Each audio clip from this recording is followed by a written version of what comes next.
mucho tiempo, pero si no nos ponen a hablar del mundo, casi que no lo verán. Entonces es bueno en la producción de estos espacios ya de por sí. Tomando el mientras el ahora nos pasa como provocación y el título específico de cosmovisiones y epistemologías, vamos a tener una conversación donde vamos a ir desde la propia producción creativa y filosófica de Mijaíl de Morla hasta las formas de gestión, hasta las formas de pensar eso que crean y hacen en ese ahora, ¿verdad? Ese presente que puede ser algo apabullante. El último conversatorio terminó con el ahora del país, ¿verdad?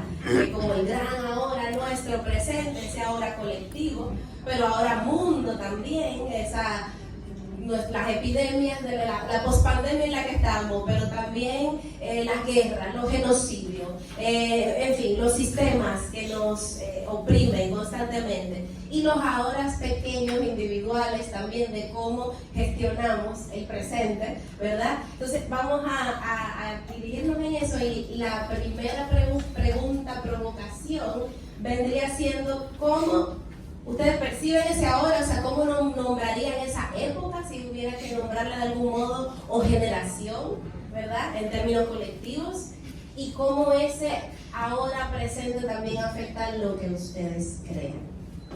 Por ahí, adelante. ¿Quién quiere empezar? Bueno, primero, hola a todos y todas, y quiero agradecer de manera especial a Luis Graham, mi amigo del alma, por la invitación, y quiero expresar frente a todos ustedes que me siento muy contento de estar aquí con Johan Mijaíl e Ingrid Luciano, dos disruptores culturales, dos gestores, dos estetas, dos creadores de cosmovisiones e impulsores de narrativas contrahegemónicas que yo admiro muchísimo y cuyos trabajos interpelan el mío y también me interpelan como individuo, y me siento muy contento de estar aquí compartiendo este espacio con ustedes. Y en cuanto al presente, a eso de el aquí y el ahora, lo contemporáneo, ese concepto que se habla tanto en el arte de la actualidad, que es lo contemporáneo. A mí me gusta mucho la definición del filósofo Agamben sobre lo contemporáneo, que él entiende que lo contemporáneo no es solamente estar en el presente, sino estar posicionado en ese presente con una postura reflexiva y crítica del mismo. Pero en ese ejercicio de reflexión y crítica de ese presente, estar mirando al pasado, porque el pasado está sedimentado en el presente y nos está afectando en el presente, pero también afecta nuestro futuro, esa incertidumbre en la cual, por ejemplo, eso que mencionabas, y también Orlando Isaac mencionaba, esa incertidumbre del hecho de la creación artística en este contexto de República Dominicana, perdón, sí, claro, es que de repente sentí que me estaba quedando mudo. Ok, pero es para la grabación, claro, porque me escuchaban, ¿verdad? Me sale el actor teatral. Y eso, entonces, el estar en el momento presente, en la contemporaneidad, yo creo, junto con Agamben, que la única manera posible es desde la reflexión y la crítica, y teniendo esa conciencia de cómo el pasado nos afecta en el presente y afecta nuestro futuro.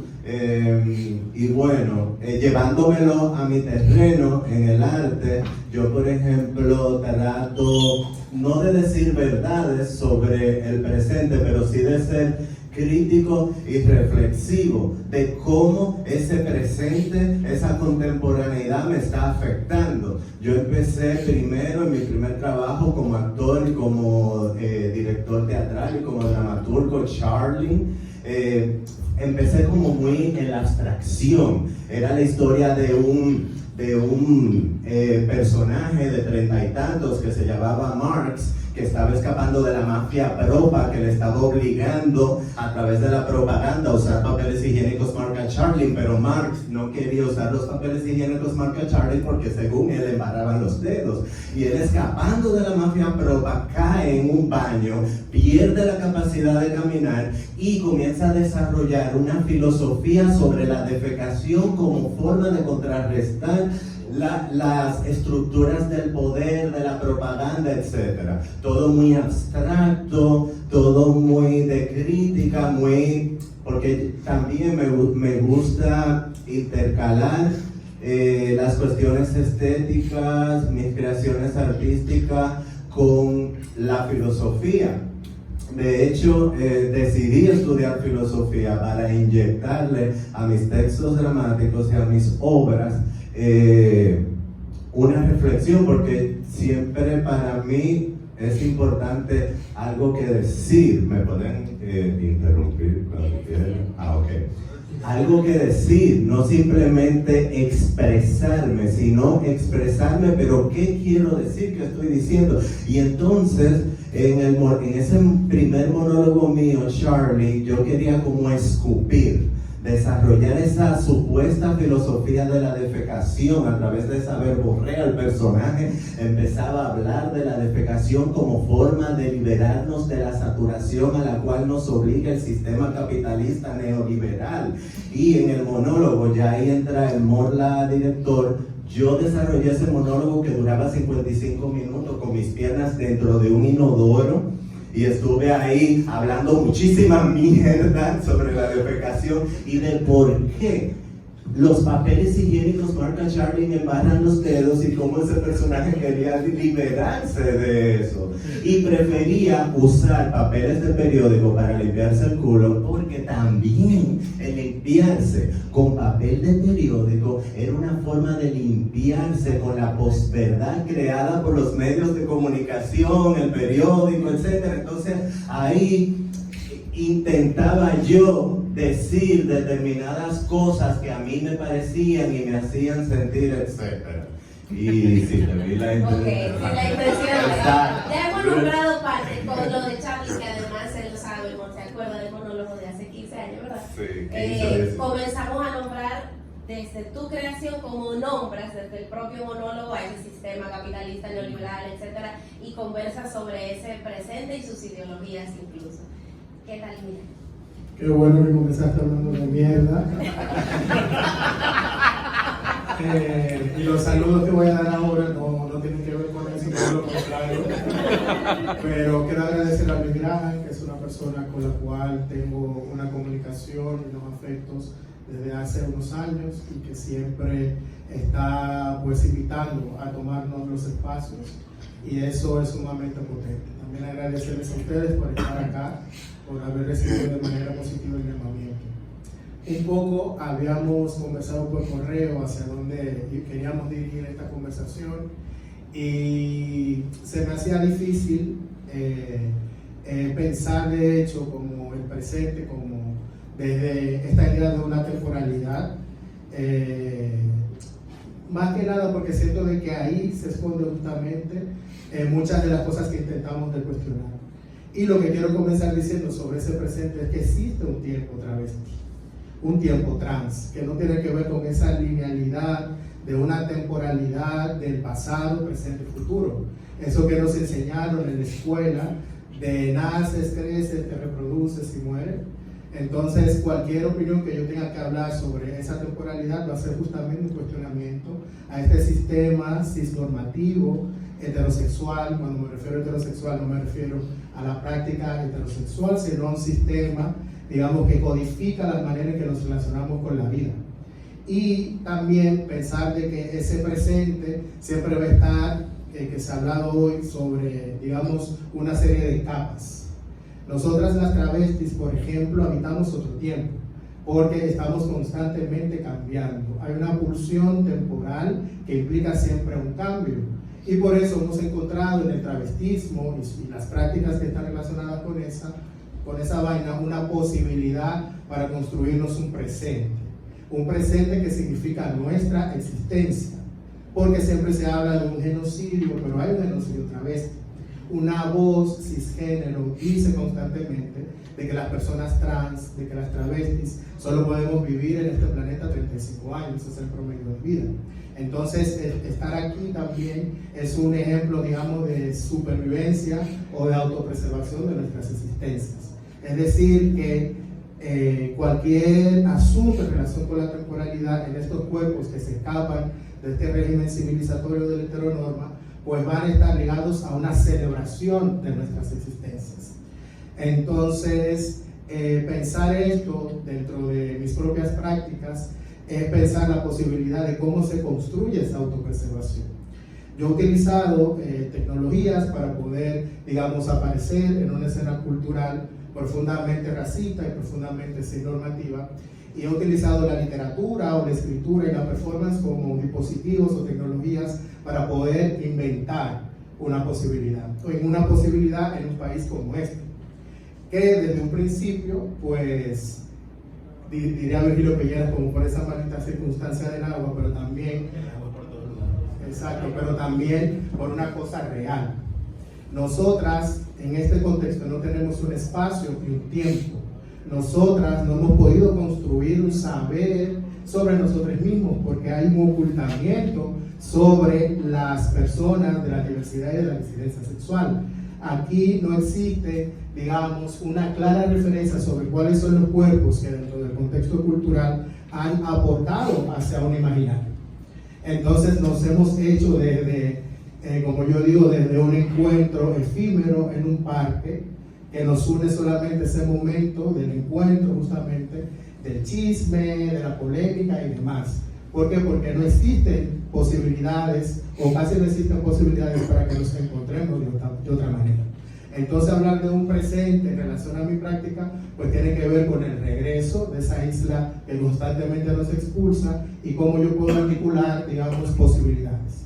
Entonces, yo tengo casi 6 años que regresé de Chile, donde viví casi 10, y comenzamos a articular un espacio con el apoyo de Librería Mamé que se llamó Lecturas Queer. Aquí hay varias personas que participaron en ese momento de ese lugar. La lectura de la poesía, de los textos, fueron, digamos, una instancia donde nos excusábamos para encontrarnos. Entonces ahí, por ejemplo, sí leíamos la poesía, pero mucha gente negra, marica, travesti, trans, migrante, comenzó a llegar a esos espacios. Entonces esa comunidad, que muchas veces se nos hace difícil articularla porque la otra no nos cae bien, porque esta se inventa una cosa de la otra y todas esas situaciones, utilizábamos, digamos, ese primer recurso para poder articular, digamos, la potencialidad de construir un espacio para nosotras. Y luego de ahí, pues comencé a trabajar o a inventar una editorial que es una extensión de mi propio travestismo, que se llama Cating Ediciones, donde en una primera instancia pues sacamos una serie de publicaciones en formato digital porque no hay plata para imprimir, y desde ahí pues a través de diferentes plataformas y vinculaciones hemos hecho una serie de libros de activistas, de maricas, artistas, no solamente dentro del contexto dominicano, sino latinoamericano, y muy también enfocado en que sean personas negras afrodescendientes. Entonces, dicho esto, para mí pensar un presente es un presente no cisnormativo y rotundamente queer. Muchas gracias. Se han nombrado ese ahora presente, aún dentro de eso que plantean de no tenemos un espacio-tiempo, la idea de que hay un tiempo aparte, un tiempo travesti, un tiempo trans, y es interesante pensar en los diversos tiempos, los diversos ahoras, de acuerdo a las diferentes marginalidades que operan también, y privilegios y todo. Partiendo de ahí, ya tú arrancaste con esa parte de la gestión. Morla comenzó hablando también de como recién egresada de la escuela, ¿verdad? Lo de Charlie, y hasta ahora director, ¿verdad? De la escuela. Me parece bien interesante ese recorrido, y tu recorrido de 10 años fuera, ya llevo 6 años aquí inventando. Me pareció súper interesante escuchar cómo desde el mundo también de la editorial y demás se inventa, porque tal vez en el mundo del teatro hablamos mucho, tal vez dialogamos con la gente de danza y sabemos qué brega pasamos, pero escuchar la brega que pasa todo el mundo que trata de gestionar arte en el país me parece interesante. ahondar un poquito más en eso, en un país no con ausencia de políticas culturales, sino con políticas culturales excluyentes, con políticas culturales que son racistas, que son sexistas, que son transfóbicas, etcétera. Cómo se gestiona la creación, ya comenzaste hablando de eso, pero que nombren un poquito también cómo se negocia, cómo se dialoga con esta individualidad y lo que hay, y la institución, cómo bregamos ese caso. Me vienen muchísimos ejemplos que he tenido de manera personal en el ámbito de la gestión y también, porque desde que yo terminé en la Escuela Nacional de Arte Dramático, hace ya como, qué sé yo, en el 2007 entré como actor en una compañía nacional de teatro. Y, o sea, era una compañía nacional de teatro que, independientemente de que el teatro por antonomasia es disruptivo, es crítico, etc., sigue siendo una compañía estatal de teatro. Entonces ahí yo encontraba como momentos como que habían pequeños huecos en obras que realizábamos, que llevábamos. Era el Teatro Rodante Dominicano, cuya función es llevar teatro a toda la República Dominicana, y a veces llevábamos obras que eran bastante críticas a poblaciones del país que nunca en su vida había visto teatro. Entonces por ahí yo sentía cierta satisfacción de que se estaba llevando por lo menos teatro a comunidades precarizadas que nunca en su vida habían visto teatro. Sin embargo, también me encontraba con la otra cara de la moneda que, sin mencionar nombres obviamente, había como una especie de gran hermano ahí que vigilaba determinadas temáticas. Pero eso también me hace recordar lo que decía Michel Foucault, de que el poder no controla sus efectos.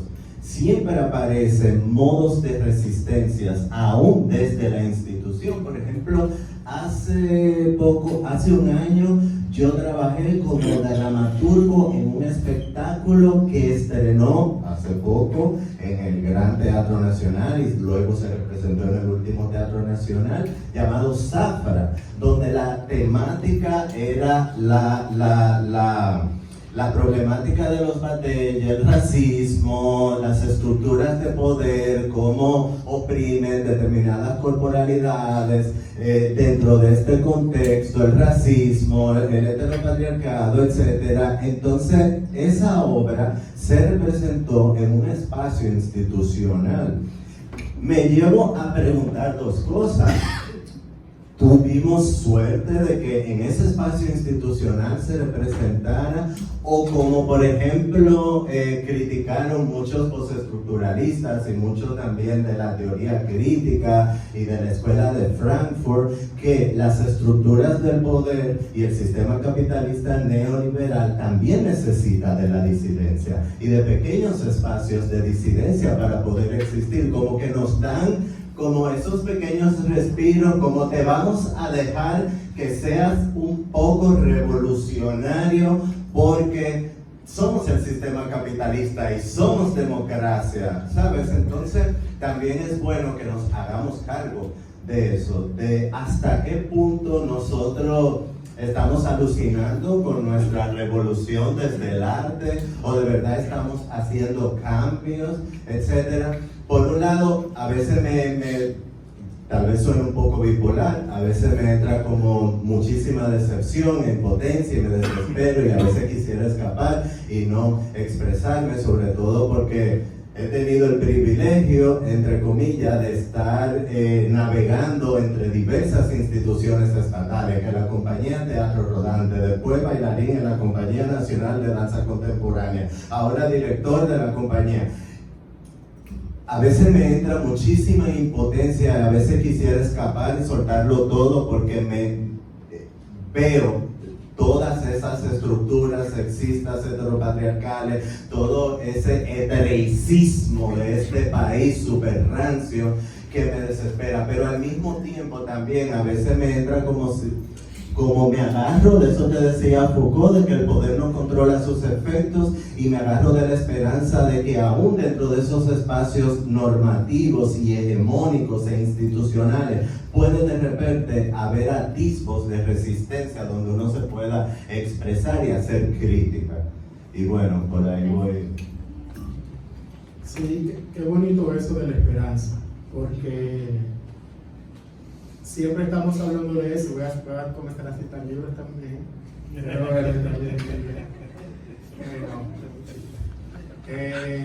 Hay un libro que se llama No Futuro, de Lee Edelman.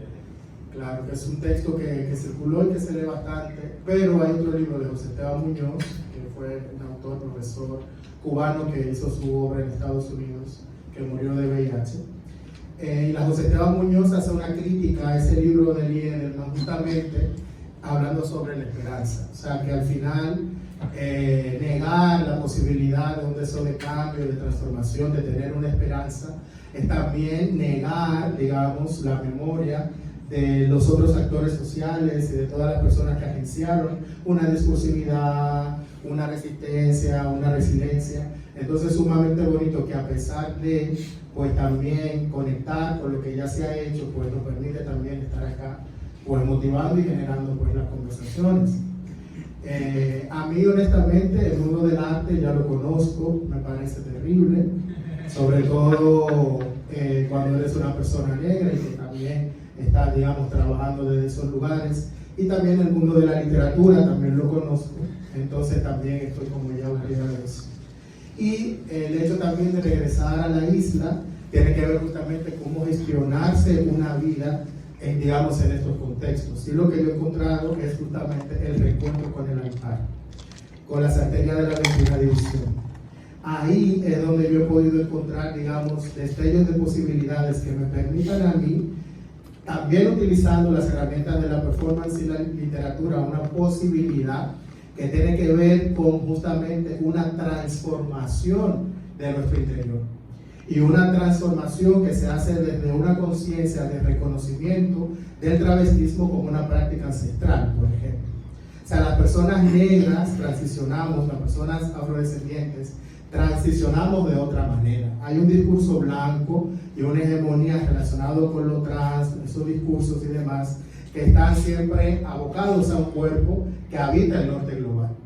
Entonces, después de estar, por ejemplo, en un contexto como el de Chile, con las yeguas del Apocalipsis, con Diamel Eltí, con Nelly Richard y toda esa discursividad muy eurocéntrica que también circula en ese sur, en ese otro sur, al regresar a la isla, pues me encuentro directamente con los recuerdos de yendo caminando en la calle con mi mamá y las mujeres que saben les decían, ¿tú eres de Santa Marta?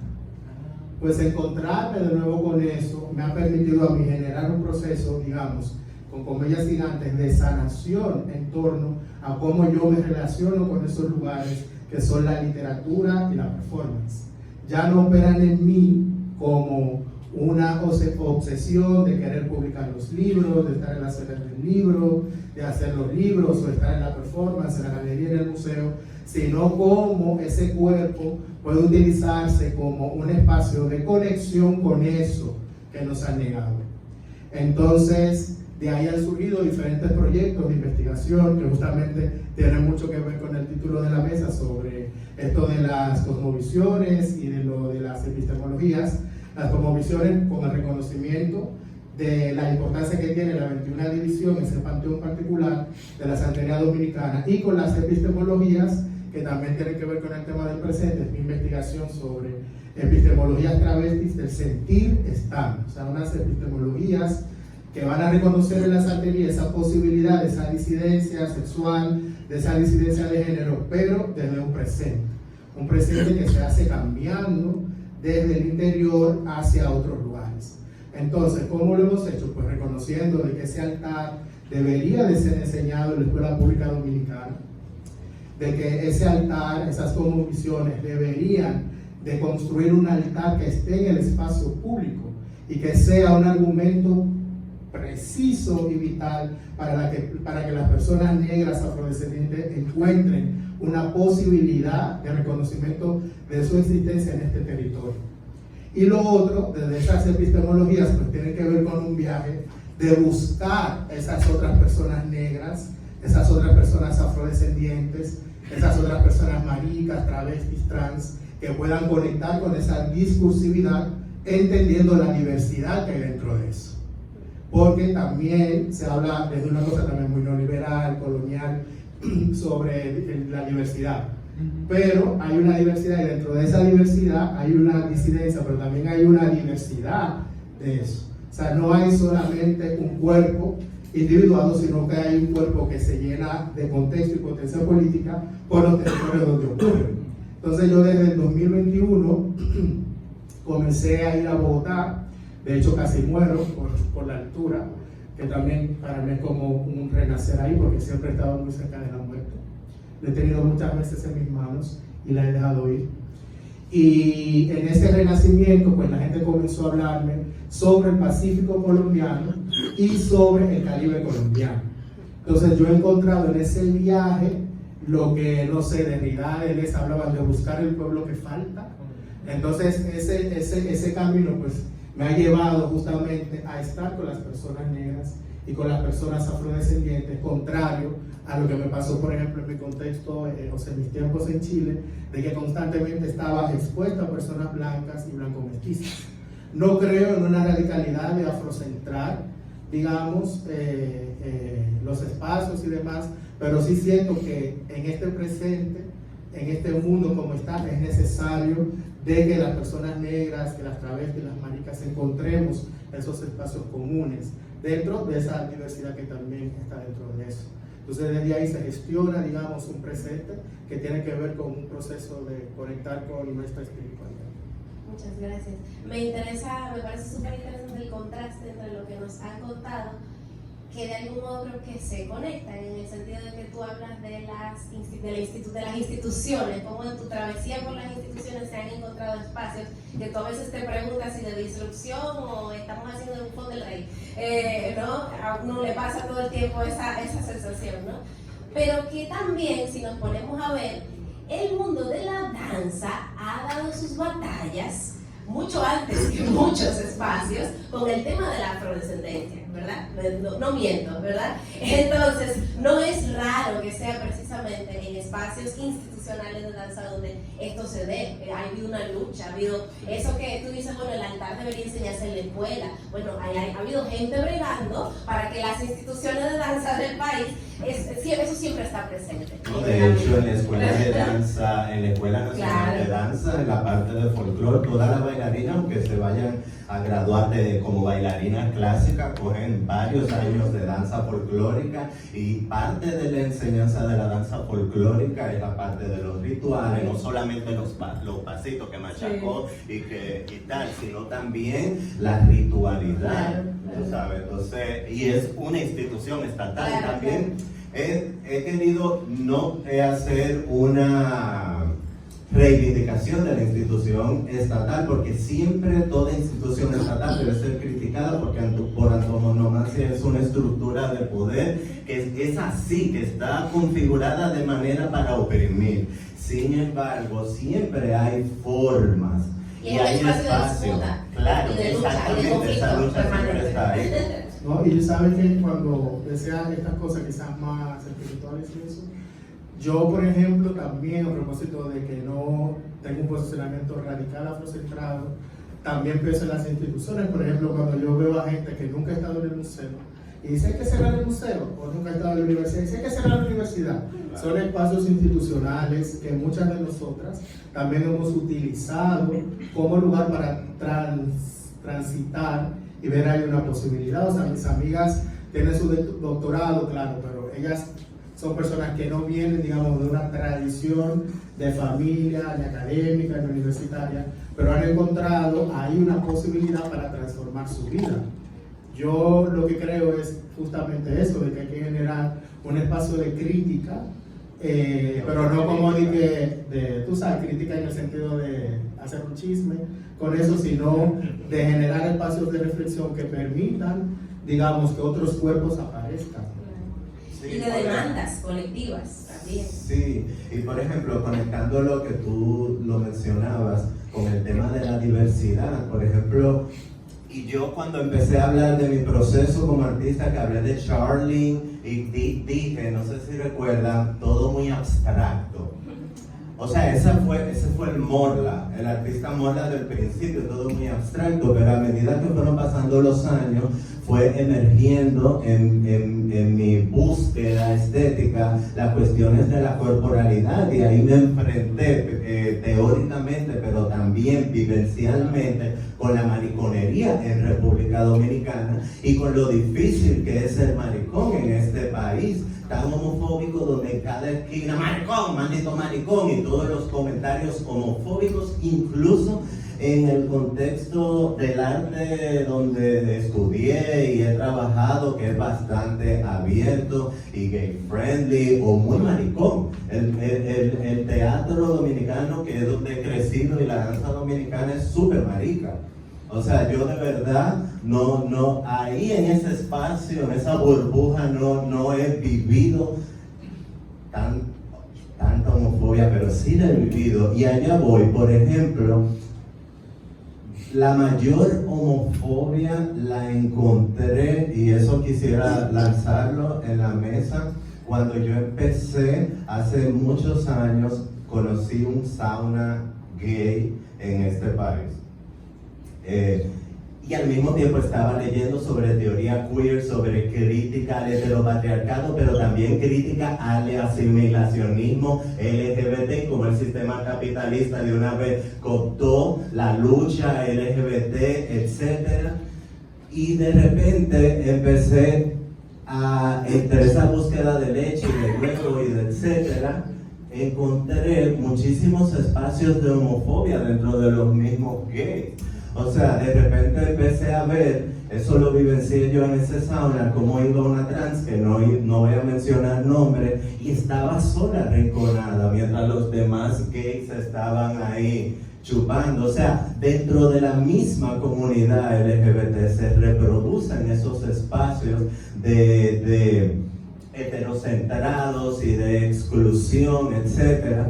Y, por ejemplo, todas esas vivencias me llevó a la publicación, que te lo llegué a regalar, del libro Saunatopía, Mariconería y Domesticidad en un Rincón Caribeño, donde escribí una serie de textos, todos ubicados en ese sauna gay de República Dominicana, y que buscan a través de metáforas, de un lenguaje sumamente explícito, porque de verdad, no lo voy a decir ni como fanfarria ni nada, pero es de los libros donde más leche, culo y huevo hay.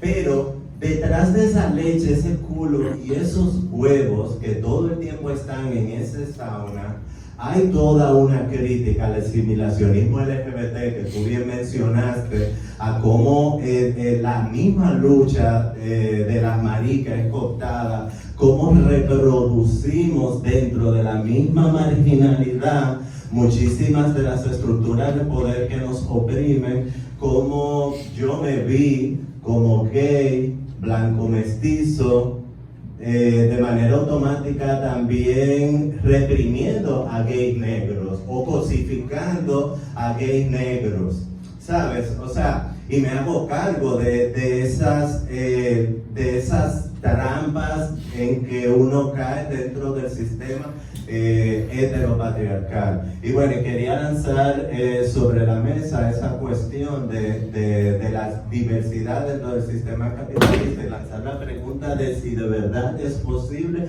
articular una resistencia dentro de este sistema. Y yo me abrazo a la esperanza de que sí, no vamos a cambiar el mundo, de verdad yo sé que no voy a cambiar el mundo, pero por lo menos respirar, tú sabes, para mí esto es un espacio ahora mismo de resistencia.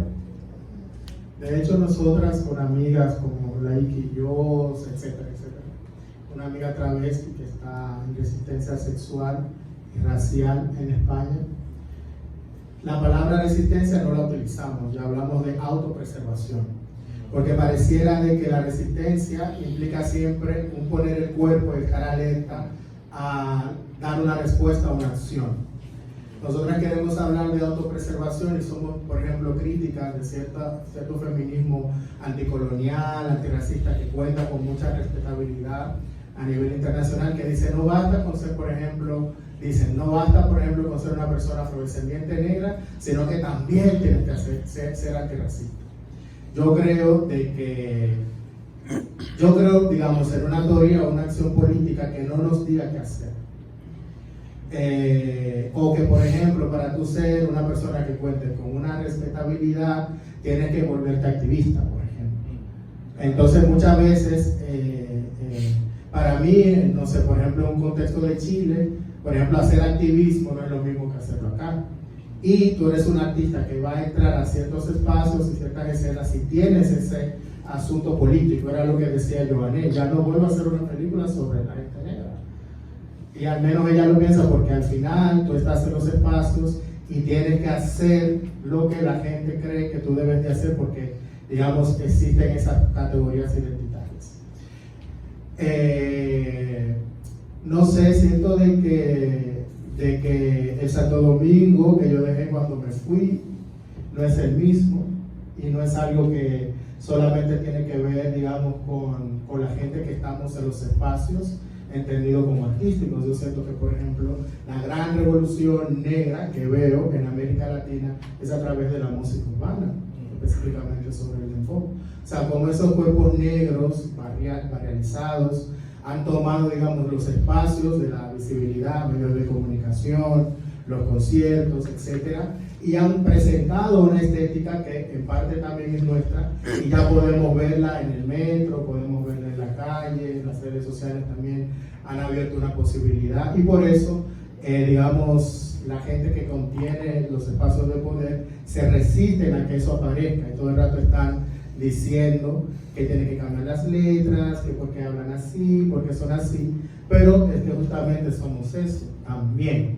No únicamente somos eso, pero hay un espejo que es como el mismo espejo que siempre se ha dicho que, por ejemplo, los pueblos originarios eran tontos porque le cambiaron espejos por oro. No, o sea, esa gente necesitaba ver su belleza. Y yo siento que es lo que nos ha costado tener el espejo para ver lo bella que somos. Y conectar con eso puede, en cierto sentido, entenderse como algo superfluo, pero no es así. Porque reconocer eso es entender que la belleza es nuestra, la belleza es negra. Gracias. Bueno, ustedes han ido yendo por el recorrido que habíamos un poco pautado para cerrar y no pasarnos de tiempo.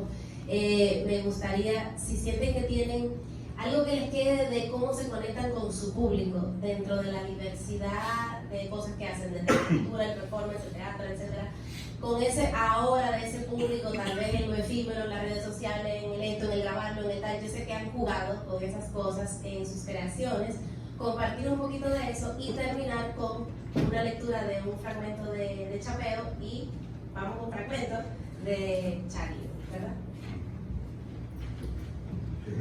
Bueno, con respecto al público, no lo digo con orgullo, pero tampoco sé si estar contento o triste con eso, pero ya en el proceso que me encuentro, o en la búsqueda en que estoy aquí ahora, a nivel estético, no me importa mucho qué quiero decir, como sí me importaba antes.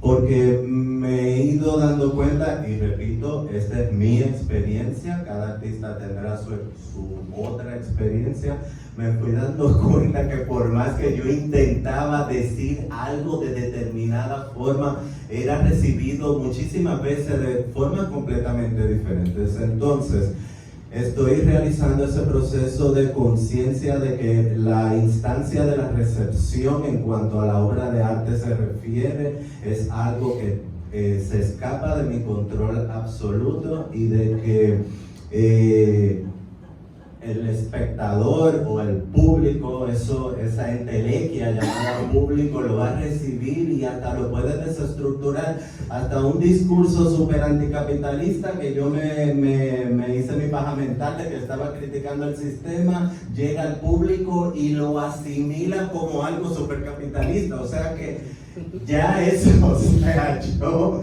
de verdad solté en banda cuál es mi intencionalidad y qué es lo que estoy criticando, sino trato de, con respecto al espectador, al público, a ellos, a esos otros de afuera, como un pretexto para seguir haciendo mi búsqueda. Y si les interpelo, bien, pero si no les interpelo, también, ¿sabes? Si me entendieron bien, pero que claro, el arte contemporáneo no es de entender, aunque debemos también reflexionar sobre qué es eso de arte en el 2025. O sea, ni siquiera la performance que fue tan disruptor a mediados del siglo XX, o sea, también como que ya ha terminado institucionalizado, y esa revolución también, o sea, debemos reflexionar de qué es eso del artista y de qué es eso de arte en este momento presente, porque hemos perdido muchas batallas como artistas. Bueno, también es importante perder la identidad, perder la norma que nos habita. O sea, yo soy una persona que siempre estoy perdiendo y que me he construido a través del viaje, que eso implica una pérdida. Cuando yo regresé, el acento. Pero claro, no solamente me había cambiado el acento, había también cambiado yo. La errancia, Gina hablaba mucho sobre eso, sobre esa posibilidad de la experiencia, de construir la experiencia. O sea, no es solamente como eso que está ahí, sino que tú puedes establecer una relación con eso. Yamel Entit, esta escritora argentina, hace poco, hace menos de un año, le dieron un premio en México, y ella hablaba sobre eso. Ella hablaba como nunca he sido una artista, una escritora que vende libros, y decía que ella había durado como 5 años para vender las primeras 1000 copias de un libro, de sus primeros libros. Y ella hablaba sobre, de la misma manera que el autor, la autora, trata de escribirle una carta de amor a las amigas. Eso lo dice Gabriel García Márquez, que una siempre escribe cartas de amor a las amigas, a los amigos, en sus textos. Es intentando inventar un lector también. Yo por ejemplo, que he tenido la posibilidad de publicar en muchos países y eso, y lo digo como que no me publican aquí, por eso tengo que publicar fuera. He inventado, digamos, comunidades, pequeñas comunidades, donde esa escritura y esa corporalidad performativa pues sí tiene un lugar. Entonces, desde ahí podría decir de que van a ser los libros que vienen después por esta editorial Catingue Ediciones, que ya sacamos, por ejemplo, estas primeras vainas digitales hace años atrás, y que ahora por una posibilidad vamos a sacar esos textos impresos. Ahí están los lectores de eso. O sea, no solamente el lector de la persona que lee el libro, sino que a mí la literatura me cambió la vida. Esas otras personas negras, maricas, trans pueden también cambiar su vida a través de eso, porque es un trabajo que tiene que ser desde una conciencia de lo reparatorio. O sea, cuando una persona habla, negra, marica, hay también ahí un deseo de una escucha, pero una escucha radical que permita que se entienda que hay cuerpos que deben de ser reparados históricamente para poder, digamos, habitar con más buena onda, por decirlo así, este planeta en crisis. Bueno, muchas gracias. Inventando esas personas lectoras y públicos que ven en su caso con lo que van a entender de lo que tenemos para decir, vamos a escuchar un poco de sus fragmentos. ¿Quién arranca? Dale, dale. Iba a leer de ahí, pero voy a leer de acá. En eso se acerca a mí como una ola más un chico limpiabotas de unos 20 años.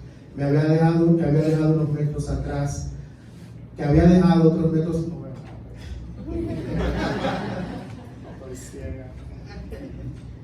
En eso se acerca a mí como una ola más un chico limpiabotas de unos 20 años, que había dejado otros metros atrás a otros limpiabotas que parecían una agrupación de salsa, la nueva Fania, o peloteros que sacarían a sus afectos más cercanos de la pobreza. Un tigre con cara de malo que me saluda diciéndome ¿qué es lo que es, manín? Desde unos verdes morados por el sol. Se sienta a mi lado y comienza a darme cotorra. Me pregunta qué hacía ahí, qué andaba buscando, para luego continuar diciéndome sin dejar dejarme hablar de una sola palabra, que tenía el huevo grandísimo y que le gustaba que se lo mamaran. Tímida, miro hacia otro lado simulando ser un eparicuaye y logro ver a la Kisti y a la chica permiso, hice con dos morenos detrás de las piedras, detrás de una montaña de peñones que el mar había esculpido minuciosamente, dándole forma de cueva. Después vuelvo a mirar y la situación es un carnaval homosexual con olor a salitre, donde una escena neobarroca en la cual Perlonguer y Pedro Lemebel hubiesen sido felices. Me gusta que me mamen bien rico la yema, soy lechero. Continúa zigzagueando con el ritmo de su voz. Me lleva las manos a su paquete. Tenía razón. En menos de 60 segundos confirmo lo que me comentó sobre la extensión, el grosor y la forma. Sostengo por casi un minuto la serpiente que le pasó la manzana a Eva según el Génesis. Respiro el nervio y con poca empatía alejo mis manos y el cuerpo unos centímetros de él y sonrío buscando complicidad al mismo tiempo. Y en ese sentido saca de sus bolsillos un teléfono y entro a Instagram. Él hace lo mismo, pero mira la red social desde un iPhone 12 que hace mucho más extraña la situación. Le pregunto rápidamente si había visto el nuevo video de la bella Chanel, donde pasaba una serie de tips para hacer las mejores mamadas. Me dice que no le gusta, que le encuentra vulgar. Yo lo miro diciéndole con los ojos que la situación en la que estábamos no tenía nada de pulcro ni nada de diáfano. Lo que yo quería decirle con la mirada era que no había nada de vulgar, que los dominicanos éramos así.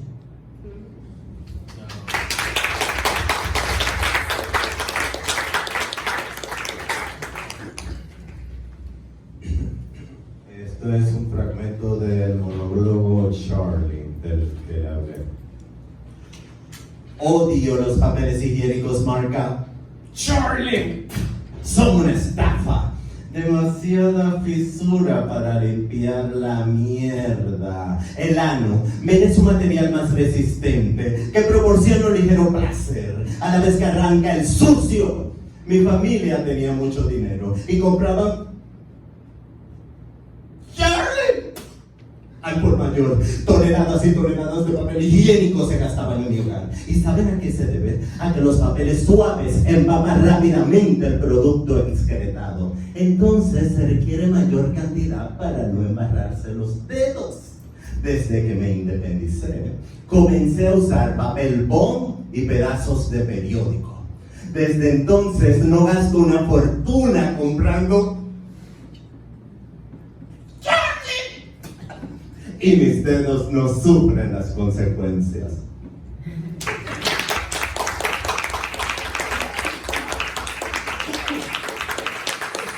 Agradecerles, cerrar diciendo, hay gente buscando con mayúscula el arte dominicano, ¿no?